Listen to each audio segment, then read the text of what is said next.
Allah kami, Yahweh. Menolong Yakub saat Yakub sedang dikejar-kejar untuk dibunuh. Allah menolong Yakub. Sehingga orang-orang yang ingin membunuh Yakub menjadi takut dan gemetar. Maka mereka tidak berani lagi mengejar Yakub. Walaupun anak-anak Yakub telah melakukan kejahatan. Dan membuna penduduk kota Sikem. Namun Allah tidak memperhitungkan kejahatan mereka. Melainkan karena Yakub, Allah mengasihani Yakub. Sehingga penduduk kota Sikhem dan kota-kota di sekitarnya semuanya takut kepada Yakub. Dan juga takut kepada anak-anak Yakub hingga Jemetar ketakutan. Pada saat tekanan terhadap Yakub sangat besar, Allah berkata, panggil Yakub pergi ke Betil. Dan dirikanlah sebuah mezbah bagi Allah di Betel. Marilah kita lihat Yakub. Ini adalah kali kedua Yakub tiba di Betel setelah 20 tahun. 20 tahun yang lalu.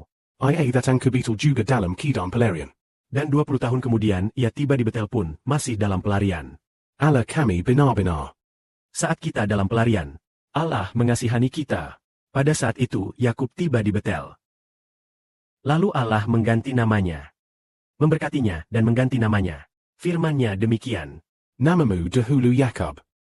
Tetapi mulai sekarang jangan lagi disebut Yakub. Melainkan Israel. Demikianlah, di tempat Betel tersebut. Allah memberi nama baru kepada Yakub, yaitu Israel. 20 tahun yang lalu, ia belum menerima nama Israel. Namun 20 tahun kemudian, ketika ia tiba di Betel, namanya diganti menjadi Israel. Israel artinya orang yang bergumul dengan Allah dan menang. Artinya, Di mata Allah. Yakub telah menang. Karena itulah namanya diganti menjadi Israel. Israel berarti yang menang. Lalu Allah melanjutkan memberkati Yakub di Betel. Firman-Nya, Akulah Allah yang Maha Kuasa. Aku akan membuat keturunanmu sangat banyak. Kelak akan muncul suatu bangsa yang kuat dan besar. Yaitu suatu kerajaan yang kuat. Dengan jumlah penduduk yang sangat banyak, berasal darimu. Raja-raja kerajaan itu juga akan berasal darimu. Tanah yang telah kuberikan kepada Abraham dan Ishak. Akan kuberikan kepadamu dan keturunanmu sebagai warisan yang kekal. Allah memberkati Yakub dengan berlimpah. Lalu apa arti Allah memberkati Yakub? Hal ini berarti, pertama-tama, keturunan Yakub akan menjadi sangat banyak. Sebanyak apa jumlahnya? Pada saat itu, Yakub hanya memiliki 11 putra. Ditambah 2 istrinya, 2 gundiknya. Namun Allah berjanji menjadikan Yakub suatu bangsa besar. Saudara-saudari, perhatikanlah. Ketika Yakub berusia 77 tahun meninggalkan kampung halamannya. Sekarang ia sudah berusia 97 tahun. Berapa banyak orang yang dimilikinya pada usia 97 tahun? Termasuk 11 putranya. Putra bungsunya belum lahir. Ditambah 2 istrinya, 2 gundiknya, dan seorang putri, totalnya hanya sekitar belasan orang saja. Keluarga Yakub hanya terdiri dari belasan orang. Namun Yakub akan menjadi suatu bangsa besar yang kuat. Jelaslah, betapa besarnya kasih setia Allah kepada Yakub. Bukankah kasih setianya tak terbatas? Kepada bangsa-bangsa di dunia, Allah tidak pernah berjanji kepada siapapun, aku akan membuat keturunanmu sangat banyak, sehingga engkau menjadi suatu bangsa besar. Namun Allah justru berkata demikian kepada Yakub. Lalu Allah melanjutkan firman-Nya, yaitu suatu kerajaan yang kuat. Dengan jumlah penduduk yang sangat banyak akan muncul darimu. Berasal darimu. Artinya, Yakub akan menjadi leluhur bangsa Israel. Yakub adalah bapa bangsa Israel. Kerajaan tersebut berasal dari Yakub.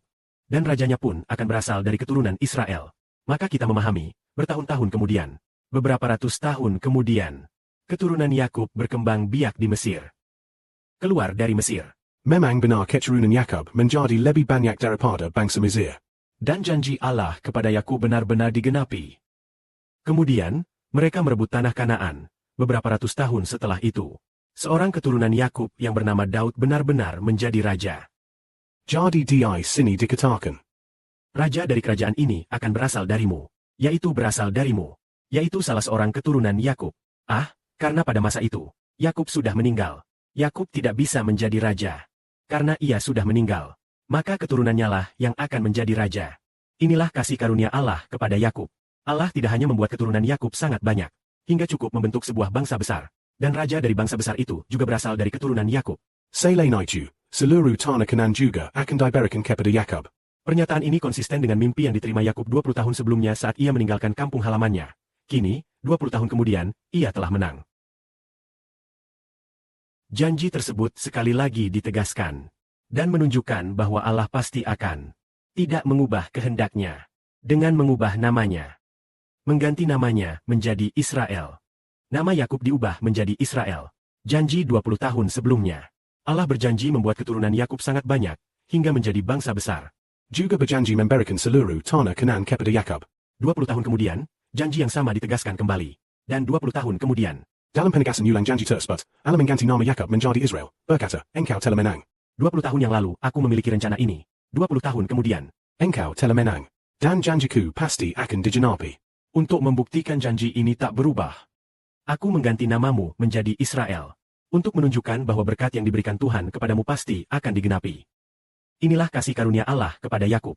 Israel, hormat dan kemuliaan bagi Bapa Surgawi dan Tuhan. Amin.